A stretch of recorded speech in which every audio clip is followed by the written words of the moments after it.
자, 오늘도 재밌고 유익한 동리보감을 이어서 읽어드리도록 하겠습니다. 저번에 고투방 여자의 질투. 구기 보약은 오래 복용해도 부작용이 없어야 한다.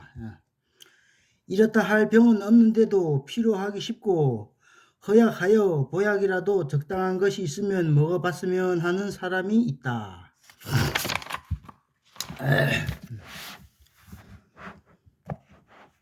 뚜렷한 병이 있어 치료약을 사용할 경우에는 다소 부작용이 있더라도 병 고치는 것이 더 중요하기 때문에 사용하게 되는데 보약의 경우에는 그렇지 않다. 보약은 오래 계속해도 절대로 부작용이 없어야 한다. 그와 같은 조건에 적합한 보약으로 구기자를 둘 수 있다. 구기자가 그런 이야기구만. 구기자 나무는 온몸이 필요하고 세악한 데 주로 쓰이며 껍질, 잎, 열매의 약효가 모두 같으며 허하고 필요한 데 사용한다. 열매와 껍질로 술을 담가도 좋고 열매하고 껍질로 술을 담가도 좋고 환을 지어 먹거나 잎으로 국을 끓여 맛을 맞추어 상복한다. 구기자가 그렇게 좋다는 거예요. 구기자가 그러니까 보약인데 이게 꾸준히 먹어도 몸을 해치지 않고 계속 먹을 수 있다는 거예요. 구기자 나무는 예로부터 불로장수약으로 여러 가지 전설이 전해져 내려오고 있으며 도홍경이라는 학자가 쓴 옛글에 의하면 집을 떠나 천리밖 타간에 나가 있는 사람은 구기자를 먹어서는 안 된다. 정력을 북돋아 주기 때문에 혼자 있기가 어렵게 되기 때문이다. 라고 한 것을 볼 수 있다. 그렇게 정력에도 좋다는 거니까. 집에 나가면 이 구기자를 먹으면 안 된다는 거예요. 애깐 여자랑 바람 핀다는 거니까. 정력이 좋아갖고. 잎은 차로 달려 마시고 조그만 고추처럼 생긴 빨간 열매는 소주에 담가 술을 만들어 마시며 뿌리 껍질은 지골피라고 하여 역시 달여서 복용한다. 뿌리하고 껍질도 그렇게 좋다는데 달여서 먹으면. 현대의학적 연구에서도 충분한 약효가 입증되고 있다. 베타인, 루틴, 시토스테롤, 리놀산을 비롯하여 여러 가지 성분이 들어있어 동맥경화증, 고혈압 등 성인병 예방과 치료에 좋다.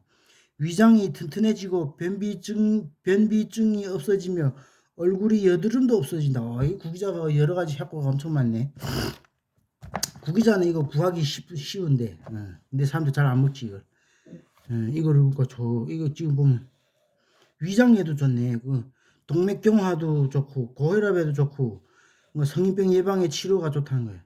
치료하는데도 좋고 예방도 하고 계속 먹으면 예방도 된다는 거죠. 그러니까 동맥경화, 고혈압 같은 거. 특히 위장이 또 튼튼해지고 변비 증상도 없어지고 젊은 사람들도 여드름도 없어진다네. 애들 여드름 많은 애들이 이걸 먹으면 되겠네. 주객들이 가장 걱정하는 것이 간염인데 구기자 술은 강력한 항지 간성 작용이 있어 간장 장애를 예방하여 준다는 것이 증명되고 있다. 술을 마시면 흡수된 알코올 때문에 간세포에 지방분이 축적되어 소위 지방간이 되었다가 오래되면 간세포가 위축되어 간경병증이 되게 마련인데 그런 것을 예방한다니 술꾼들에게 복음이 아닐 수 없다. 구기자 술을 간에 아무런 해도 안 끼치고 오일상 간에 도움이 된다네. 아무튼 발자발야. 왜 여성 호르몬은 딴 털은 다 나게 하면서 수염만 못 나게 하는가? 제목이 또 이런 제목이네. 옛날 의학 서적을 현대 과학적인 견지에서 보면 어떻게 그런 대담한 결론을 근거도 없이 그렇게 내릴 수 있느냐 하는 대목이 적지 않다. 가령 왜 여자는 남자처럼 입술 위에 수염이 나지 않느냐, 왜 늙으면 머리가 휘어지느냐 할 때 요새 과학이라면 호르몬 때문이라느니 모발 속에 기포가 들어가면 머리가 휘어진다는 식으로 설명할 것이다. 그런 설명을 듣고 또다시 왜 기포가 생기느냐, 왜 여성 호르몬은 딴 털은 다 나게 하면서도 수염만 못 나게 하느냐고 하고 질문하면 대답이 막히게 된다. 그런데 옛 의학서적을 읽으면 그런 이치가 훤하게 원리 원칙으로 알 수 있는 것으로 되어 있어 한편 상쾌하기도 하다. 이런 비록 가설일지라도 그와 같이 일관된 이론을 지니고 있다는 것이 오늘날의 과학자를 놀라게 한다. 머리털, 눈썹, 수염 모두 이름이 다르다. 머리에 나는 털을 발이라고 하는데 발은 발과 통하니 머리털이 돋아 솟아남을 형용한 것이며 눈에 있는 털을 미라고 하는데 미는 미로서 예쁘다는 뜻이며 아름다운 눈썹을 아미라고 한다. 턱 밑에 나는 털은 수인데 수와 통하니 만물이 자라면 깨끗한 모습이 되는데 사람도 성인이 되면 수가 생기는 것이다. 뺨에 나는 털을 염이라 하는 것은 입을 움직일 때 뺨에 난 털이 흔들리는 모습을 형용하는 데서 생긴 말이다. 입술 위에 난 털을 자라고 하며 자는 자이며 자는 맵시의 뜻이며 얼굴 모양이 아름다워지기 때문이다. 뭐 옛날에 뭐 털에도 다 이렇게 의미 있는 거예요. 그러니까 우리 이게 뭐 콧수염 뭐 이런 게 또 다 옛날에는 의미 있는 그런 글자를 써갖고 지었다는 거니까. 이런 식으로 얼굴에 나는 털 하나도 허술이 하지 않고 구별하여 글자를 달리하고 있다는 것은 어떤 의미에서는 오늘날보다도 더 관찰력과 조직적인 분류가 뛰어났던 것이 아닌가 하는 생각마저 들 때도 있다. 그러니까 털 하나도 그냥 우리 털 하면 되는데 다 이렇게 글씨가 다 틀리다는 거니까. 보면 지금 머리에 나는 털을 발이라 하고 저기 뭐야 눈에 나는 털을 미라 하고 턱에 나는 털을 수라 하고 뺨에 나는 털을 염이라 하고 그리고 입술 위에 난 털을 자라 하고 다 이게 의미가 있다는 거니까. 아무튼 발자혈지여 모발은 혈액의 영양 상태를 나타낸다. 모발도 이게 혈액하고 또 연관되어 있네. 사람의 건강 상태를 짐작하는 데 있어서 머리털이나 손톱 같은 것도 중요한 구실을 한다. 모발은 신장 기능에 속한다. 누차 설명하지만 신장이란 소변 비노기관으로서의 신장이 아니라 정력을 주관하는 호르몬 계통을 말한다. 신기 부족이라 하면 정력이 약하다는 뜻인데 모발이 그와 같은 신기능의 나타남이라고 할 수 있다는 것이다. 모발은 혈액의 영양 상태의 나타남이니 혈액 기능이 왕성하면 모발이 윤택하고 혈액 기능이 쇠하면 따라서 모발도 쇠하게 되느니라. 이게 혈액하고 관계 있다는 거예요. 혈액과 신장하고 관계 있다는 거예요. 모발도. 생각하여 보시라. 지금 막 피어나는 꽃 같은 청춘의 기름기가 흐르는 머리털과 초록이에 접어들어 끝이라고 광택 없는 팥뿌리 같은 모발과 비교하여 보시라. 머리털 위생을 지키려면 균형 잡힌 음식으로 영양을 좋게 하여 주는 것이 필요하며 특히 미역, 달걀 노른자 등이 좋으며 참깨도 모발을 윤택하게 한다. 여기 봐라. 좋은 정보가 또 나왔지. 머리털 위생을 잘 지키고 균형 잡힌 음식을 먹고 특히 미역, 달걀 노른자, 참깨가 모발을 윤택하게 한다네. 사람의 머리털, 눈썹 등이 모두 같은 털의 종류지만 그 털들을 관장하는 오장의 종류는 각각 다르다. 늙어 수염은 흰데 눈썹과 모발은 희게 되지 않는 사람이 있는가 하면 머리털은 희게 되는데 눈썹과 수염은 그냥 검은 채로 있는 사람도 있다. 이런 것을 보더라도 장기의 기능이 고르지 못하기 때문이라는 것을 알 수 있다. 또 여자나 고자가 양기가 없어서 수염은 없지만 눈썹이나 모발은 남자와 다름이 없는 것을 본다면 눈썹이나 모발은 신의 기능에 속하지 않는다는 것이 분명하다. 이것도 어쨌든 이런 식의 논리와 궁리하는 방법이 오늘날의 생리학이나 병리학에는 적지 않은 힌트를 줄 것으로 생각된다.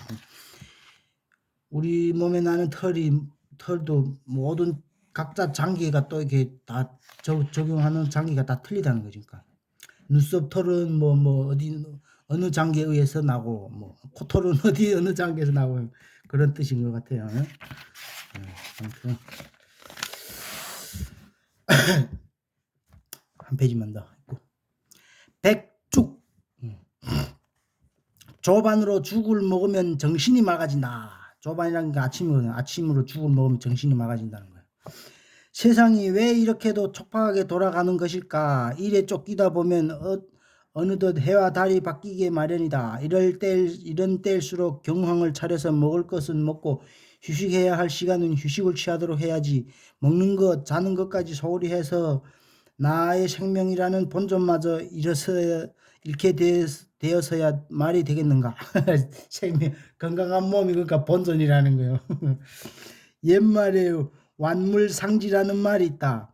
사물에 사로잡혀서 인생의 본뜻을 잃는다는 의미인데 아무리 사업이 중하더라도 건강을 해치지 않는 한은 내에서 해야 한다. 완물상지.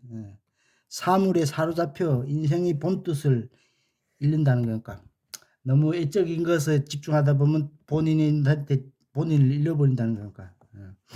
먹고 마시는데 절도가 있어야 하며 자고 일어나고 활동하는데 규칙적이어야 하며 함부로 몸을 헤프게 써서는 안 된다. 옛날 말이에요.